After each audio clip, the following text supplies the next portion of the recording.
The Treaty of Versailles strictly forbade Germany from designing, building, or possessing submarines. All this was forbidden. Nevertheless, in order to preserve their school of underwater shipbuilding and build upon the experience gained in World War I, a shipbuilding design bureau was registered in 1922 in The Hague, with German engineers as members of its staff. This firm offered many countries the possibility to purchase projects of submarines developed on the basis of the German World War I submarine UB3. Simultaneously, they were working on the projects of so-called mobilization submarines. The larger submarine was called Type 1, while a submarine with smaller displacement of 500 tons evolved to become the Type 7 project. The idea was that if and when Germany entered a war, all the restrictions imposed by the Treaty of Versailles would naturally become obsolete. And submarines of this type could be built very quickly in large quantities.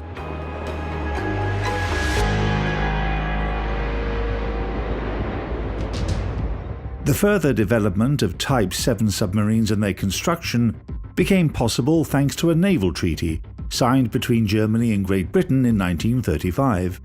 This treaty allowed Germany to have a navy of a total tonnage not greater than 1/3 of that of the British Navy.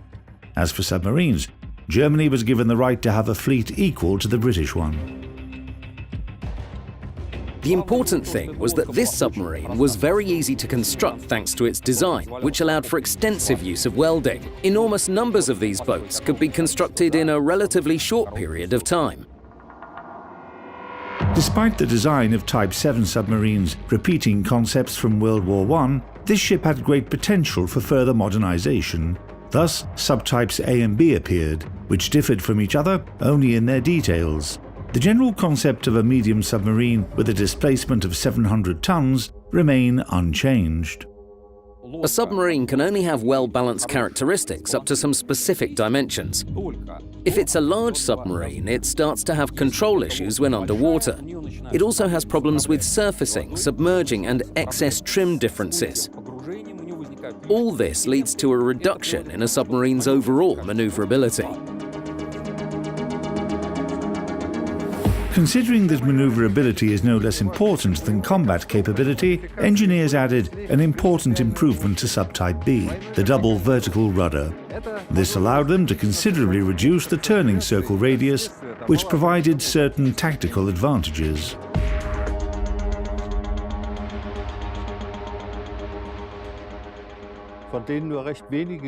When the mass production of Type 7 submarines began, they received the designation 7C. In this case, there were two subtypes as well, namely 7C41 and C42. Specifications of submarine U-995 Type 7/41, 1943. Length more than 67 meters. Beam more than 6 meters. Mean draft 4.7 meters. Submerged displacement 871 tons. With this modification, the boat's hull was made longer by one frame spacing to accommodate new sonar. It's 60 centimeters. Adding only one frame allowed for a 20-ton increase in the fuel reserves as well, but it had a negative impact on speed. The submarine lost about half a knot from its submerged speed. It's a side tank submarine. Her aft and bow ends, side bulges and deck superstructure with the conning tower's railing were welded to the pressure hull. Maximum diameter of the pressure hull, almost 5 meters. Thickness of the pressure hull, 18.5 to 21.5 millimeters. The submarine's pressure hull is divided into 6 compartments. First, forward torpedo room. Second, forward battery compartment with commanding officers' cabins on the deck. Third, control room with conning tower on top of it. This is where the captain was situated during an attack. The control room was also the shelter compartment. It's surrounded by concave bulkheads that are able to withstand pressure up to 10 atmospheres. This is the pressure found at a depth of about 100 meters. Fourth, living quarters with the galley. The second group of batteries was located in its hold. Fifth, diesel compartment. Sixth, aft torpedo room. 2 electric motors were also installed here. The main ballast went into 5 tanks, 2 at the ends in the outer hull, 2 inside the bulges, and the last one in the pressure hull, under the 3rd compartment's deck. 3 tanks could be used to store fuel.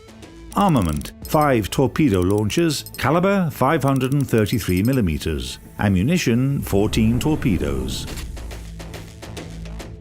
The G7E electric torpedo. German submariners nicknamed it the Eel. It's noteworthy that it was developed in 1929. However, the design turned out to be so successful, the various modifications of it were manufactured until 1944. The latest versions of the torpedo were self-guided and equipped with a heating system inside the launcher, which allowed it to travel up to a distance of 7.5 kilometers at a speed of 30 knots. Artillery armament. Initially, these submarines carried the SK C-35 gun with a caliber of 88mm. However, with the changing nature of combat, anti-aircraft armament began to appear on 7s from 1942 onwards. U-995 had the following: Flak M42U cannon, caliber 37mm. 2 Flak 38 autocannons, caliber 20mm. Power plant. 2 diesel engines with a total power of 3,200 horsepower. 2 electric engines, 750 horsepower each. 2 groups of accumulator batteries, 62 elements each. For this modification, the power plant was rearranged to free up 11.5 tons of displacement. This allowed engineers to increase the pressure hull's thickness. As a result, the operating depth increased to 120 meters and the maximum depth reached 300 meters. The boat was equipped with a special system that allowed her diesel engines to work underwater, a snorkel. Maximum surface speed 17 knots. Maximum submerged speed 7.6 knots. Operating range: surfaced 8,500 miles at 10 knots. Submerged 80 miles at 4 knots. Endurance 40 days.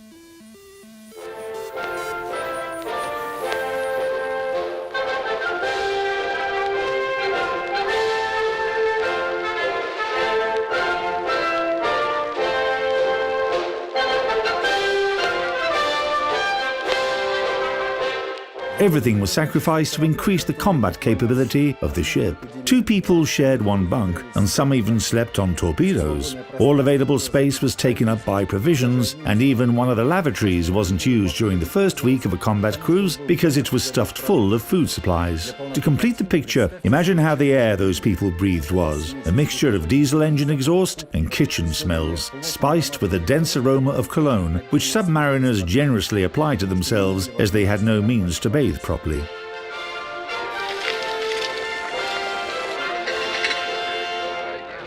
Crews spent a long time in training to perfect all the maneuvers on their submarines. A large number of torpedoes were provided for training. Generally, they made tens of torpedo launches under varying conditions. That's why when a submarine sailed out on a combat patrol, it was business as usual for them. They had already carried out all the potential operations multiple times and could perform their tasks automatically. This allowed them to achieve great results.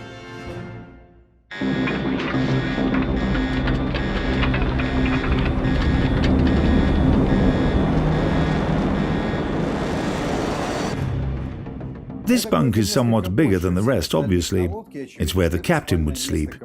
It's unclear if he ever managed to get a good night's sleep, because even when he was resting, he was aware of all the events happening inside and outside the boat. The radio and sonar room are just opposite his cabin. When the situation required his urgent presence in the control room, the captain only needed to take a couple of steps to get there.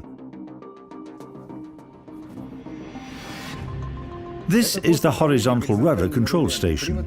The rudders were driven electrically, but there was a backup hydraulic system in place. When the order to submerge was given, the operators would set the rudders to the necessary position.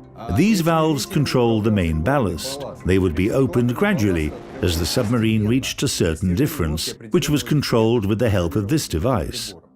Quite often, an unusual trick was used to speed up the submergence. All the off-duty crew members at that moment would quickly run into the bow compartment.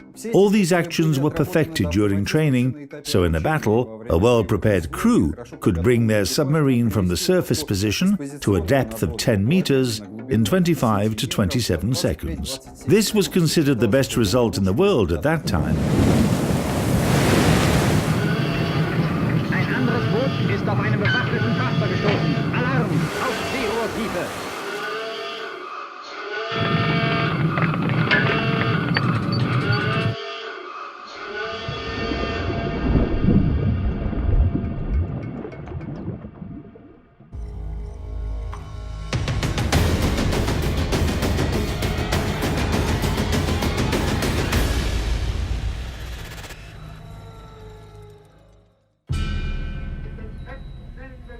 In the summer of 1939, German leadership formulated the main strategic objective for the German Navy: the destruction of British merchant shipping. Torpedo-armed submarines were the best candidates to do this, and the more numerous they were, the sooner this objective would be completed. On September 3, U-30 sank British liner SS Athenia. Thus began World War II at sea.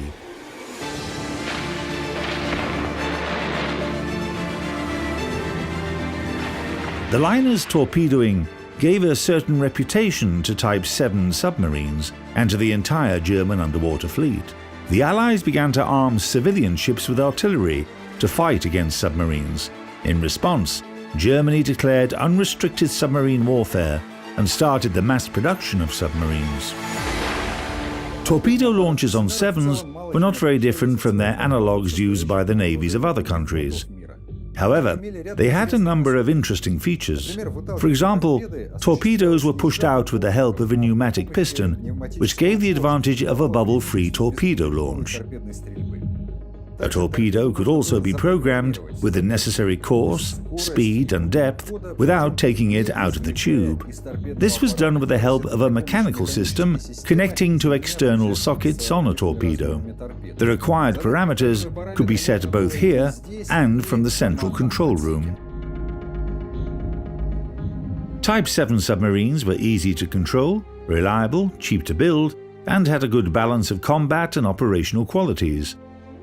Although by their design features, these boats weren't meant for prolonged combat use, their unique characteristics, such as dive speed and maximum submergence depth, made them practically invulnerable. So, by the beginning of World War II, the German Navy had at their disposal arguably the best weapon to wage underwater war, as well as perfectly trained crews, and only one person knew how to use them to achieve maximum results.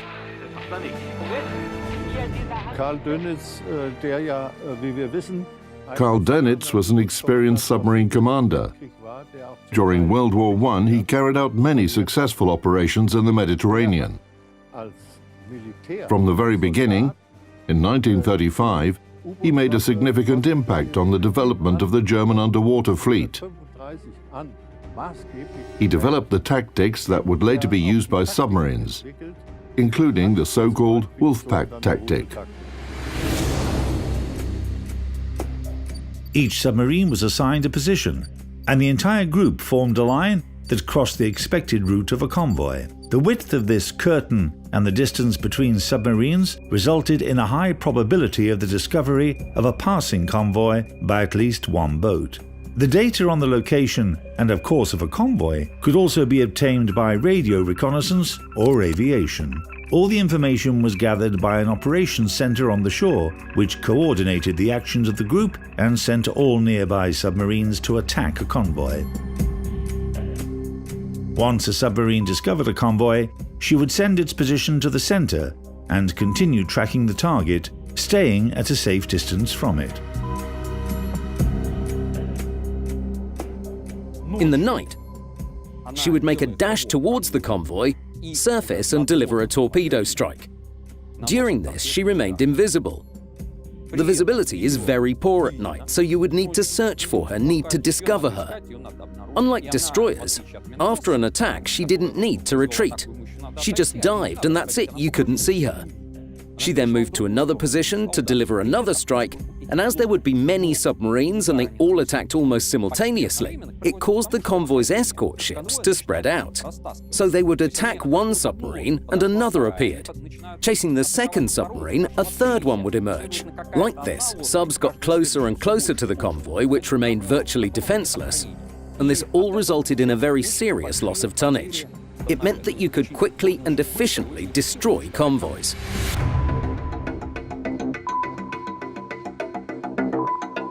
On October 17, 1940, U-boat U-38 discovered the SC-7 convoy.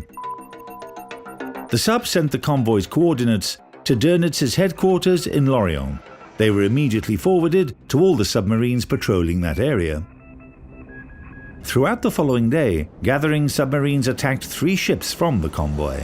At the same time, the only escort ship, British HMS Scarborough, was reinforced with sloops, HMS Foy and HMS Leith, and corvettes HMS Bluebell and HMS Heartsease. By the end of the day, 7 submarines shadowed the convoy.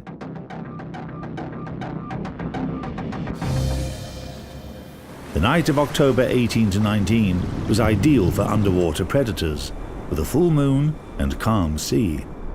Around 2100, U-46 fired 4 torpedoes at cargo ships Convaleria and Beatus. HMS Leith rushed to find the attacking submarine. Driving the boat off, the ship sailed several miles away from the convoy. At this moment, U-101 torpedoed transport Kreekirk. The vessel, loaded with iron ore, quickly sank. Closer to 2200, U-99, commanded by Otto Kretschmer, fired her first torpedo salvo. SS Empire Minerva steamed at full speed, but it didn't save her. One of Kretschmer's torpedoes struck her engine room, and the vessel lost propulsion and started to sink quickly.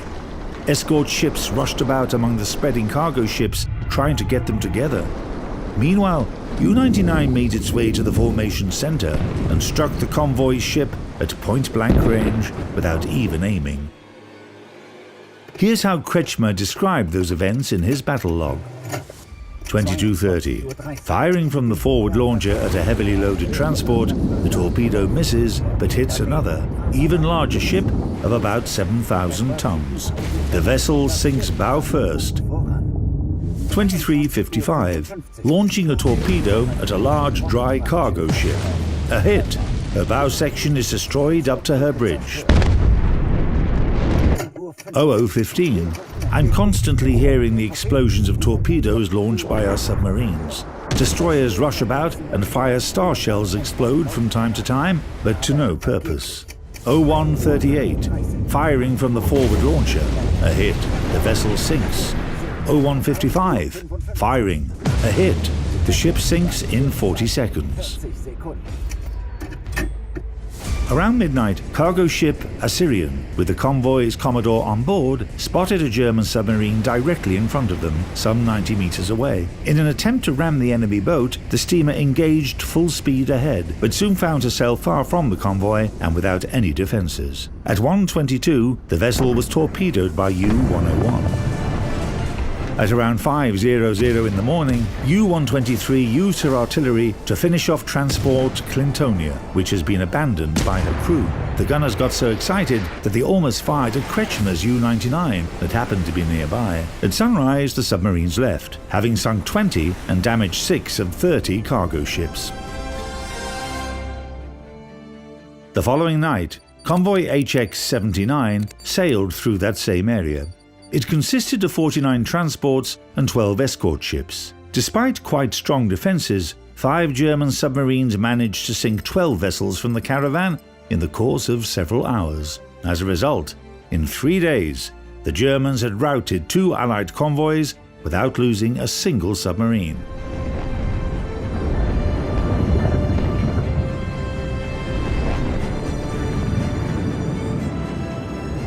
In historical literature dedicated to the operations of German U-boats, the period from summer of 1940 through the end of spring 1942 is often called Happy Times. Then, Dönitz's Lions, as the German propaganda called submariners, were the only masters of the Atlantic. 1942 was the year of the greatest triumph for the Sevens. German submarines managed to sink more than 2 million tons of Allied shipping that year. At that time, the Kriegsmarine had 330 Type 7 U-boats, while it had entered the war with only 57 of them.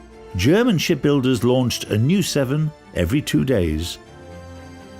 Nevertheless, in 1943, the Allies began to gradually press Dönitz's Lions at sea, bringing their defeat closer. A special anti-submarine command for the Atlantic Ocean was created under Admiral King. It dealt only with anti-submarine warfare without any distractions. That was the organizational side. There was a technical side as well. Allied fleets started to receive large numbers of anti-submarine ships. They were armed with compact sonar, anti-submarine mortars, and hydroacoustic stations. All these allowed each individual ship to discover submarines, chase them down on the basis of their own data, and deliver strikes quicker and with more precision, so that the German submarines simply didn't have time to evade them.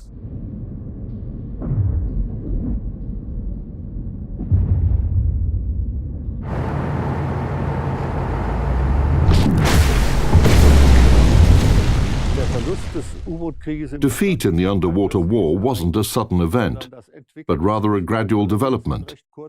However, it all happened in quite a short period of time. All these measures bore great results. In May 1943, the Allies sank more German submarines in one day than the transports they had managed to torpedo. Between 1935 and 1945, 709 Type 7 submarines were built. 546 of them were lost in combat operations, and 65 were scuttled by their own crews at the end of the war. The fate of the surviving submarines was decided by the Allies at the Potsdam Conference. From November 1945 through January 1946, near Scotland, Operation Deadlight was carried out. In its course, more than 100 German submarines were destroyed, either with explosive charges or by artillery fire from destroyers HMS Onslow and Bliscavita. 83 of them were Type 7 U-boats. Several surviving ships entered the fleets of the victorious countries and their allies. U-995 served in the Kriegsmarine a little more than 6 months and was in the Northern Sea when the war ended. In May 1945, the sub surrendered to Norway and served in the Norwegian Navy for the following 15 years. With the commissioning of new submarine types, U-995 lost its value as a combat unit, and the Norwegians transferred the 7 to Germany to become a museum ship. The Type 7 program was one of the most successful German submarine building programs, especially when you think of their quantity. It's arguably one of the most numerous ship types in the world by the number of units built. I believe that even the Liberty-class ships were less numerous.